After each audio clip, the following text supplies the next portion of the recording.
Hello, everyone, and welcome. I'm Martine Brisson, and today I want to talk about trauma because there's lots of things that we hear about. Oh, this is a traumatic event, or oh, that must have traumatized you. And I would just want to debunk a bit that idea, because in a sense, if you decide that an event has ruined your life, well, you're kind of toast when you made that decision, in a sense.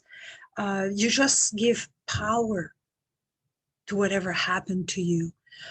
Yes, there's something that has happened. It's not to diminish whatever could have happened to you. But the thing is, the past is over. It's over with.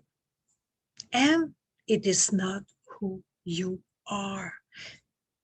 An event happened, and then you rethink about it, you relive it, you keep engaging with it, you give meaning to it, but it is not who you are. And it's never the event. Like I said, the meaning you give to the event. One of my teachers gave the example of somebody that he knows who was the coach for someone, and a client of his. And there was this one guy who got stabbed. Went to the hospital, patched him up, and he was fine. His brother, who was not even present during the attack, only heard the story of the attack, as PTSD. The actual guy who was stabbed, no PTSD. Unfortunate event. His brother was not there, just heard the story, has PTSD. So it's never the event. It's the meaning that we give to an event. And the thing is, we probably, people like that. We know people, I don't know, somebody in my family is like that. We know people who use past trauma or any negative experience that could have happened in their life as an excuse for bad behavior. No, oh, it's not my fault because that happened when I was a child. Well, geez, now you're 60, so okay, what's your excuse now? Or 70 or 80 or whatever. So oh, it's not my fault. It's because that happened. The thing is, you are responsible for your life. You're responsible for your own life. You can't have a fulfilling life if you can going like this. Oh, this happened, that happened, and that's why I'm like this. Well, no, not really.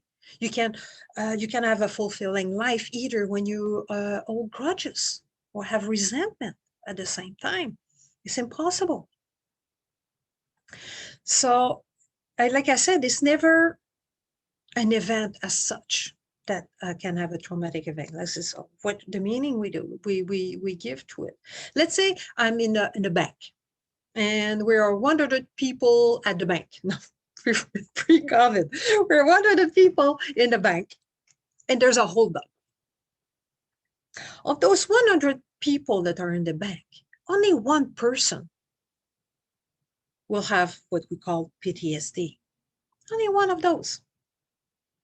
Maybe two, depending on who you read, but not more than that. So the 99 other people will be fine. Again, an unfortunate event. But we are resilient. So that means that there's hope possible. And that doesn't mean that you forget what happened. But it's possible to be at peace. You're not broken by whatever happened to you. And it might be contrary to what you believe or what you've been told, that, oh, if that such a thing happened, you have to be traumatized. Well, no, actually studies prove quite the opposite. Um, and or some people say, well, I have, because I have clients who have PTSD. Oh, I have PTSD. I was diagnosed with PTSD. Well, that was a label that was put on that person.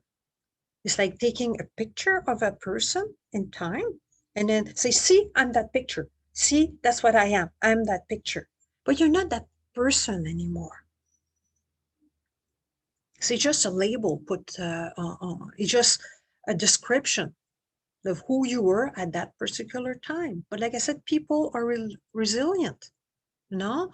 Um, there was a study done, and apparently at least 70% of people have had at least one traumatic event in their life. 70% have at least one traumatic event in their life. And of that, only 4% have PTSD. 96% of the rest of people are fine. Okay? And there is absolutely no limit in our ability to get over it. There were a few years back, they were doing work with Vietnam veterans who still had PTSD after all those years. And they did EFT with them, and they were fine afterwards. No more intrusive thoughts, no more flashbacks. Okay, so there's no limit in our ability to regain peace, to regain power. And I'm trained in eye movement, and I remember that during the training in eye movement, they were saying that let's say there was a traumatic event, let's say hold up or something like that. We have a window in the first 2 hours to do something right there and make sure that there's no ill effect. And if not, wait at least 6 weeks before you work with someone. Why? Because we are resilient. Our brain will do the work. It might take 6 weeks for all the organization.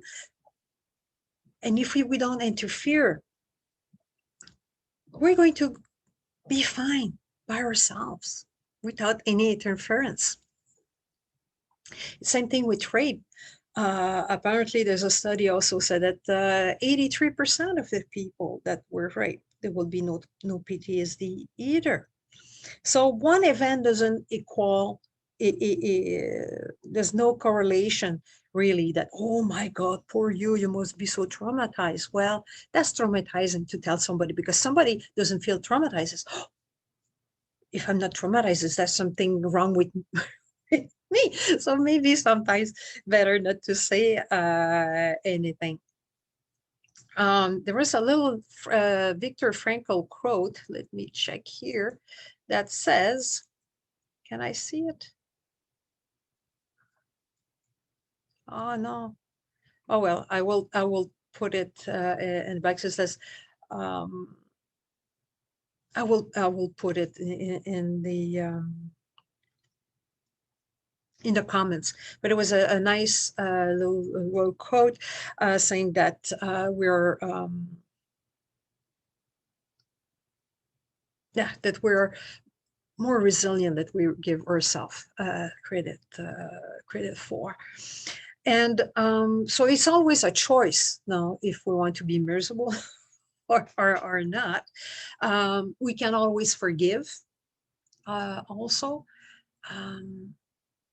When we realize that the other person acted from their own low level of consciousness that had nothing to do with you. If we hold a grudge, the only person that it affects, it's you, nobody else. So like I said, you can make yourself miserable because something happened, but that something is done, it's over with, it's finished, and you can, like, it cannot break you. You're still whole. You're still complete. It's just something happened. Um, but you're not broken. So there's peace is always a possibility. Doesn't really matter how long it has been. Like I said, a few years back when they were working a Vietnam veteran, no, that's been a while, and they still could find peace. So it's never, never too late. And same thing with the flashback. Um, there are symptoms of something. They're not the problem. They're a symptom of the problem. But those are just memories that come back. And the special effect of our mind makes it feel so real, as if you were there now. But there's a special effect on of our mind. They're only memories. It's like if I go to a movie and there's something traumatic happening in the movie, I may be swept by the movie. But part of me knows it's only a movie. I'm not going to call 911 because something happened in the movie. And it's the same thing with our memories.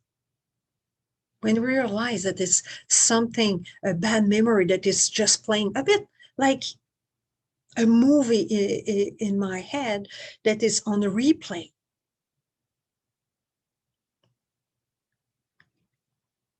But I can't gain back the power.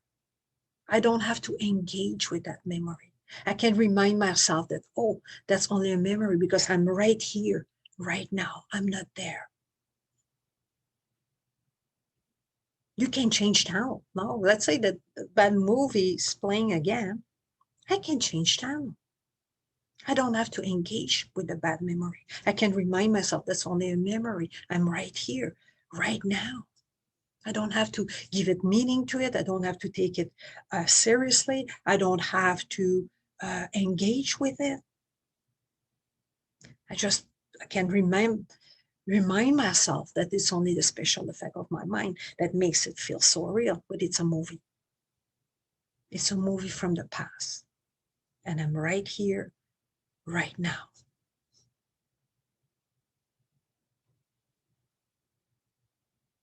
That reminds me of one of my sons. That particular son is going to turn 26 at the end of the month. When he was very little, he liked trains very, very much. We had mini trains. And he liked to watch Thomas the Tank Engine. And we had, no, back then, the VHS. And there was one episode in one of those VHS tape that one of the tank engine was stung by a bee. And he couldn't watch that episode. If that episode was coming, I had to fast forward to a next episode or later in the that episode, because he just couldn't watch that tank engine being stung by a bee until he realized that, nah, that's not real. It's not real. And then he was fine. I know, like I said, it's about to be 26. I'm pretty sure that is fine. And it's the same thing with those bad memories. We can take them seriously, or we can remind ourselves that's a movie. And we don't have to engage with it. And peace is possible. And that's hopeful. So that's all I have to tell you today. And oh yeah, Zoom reminded me that I cannot minimize because I wanted the Viktor Frankl quote, but I couldn't put it on my screen. Lesson learned, but I'm going to put it in the comment. So that's all I have to tell you. So I'll catch you next week. Cheers.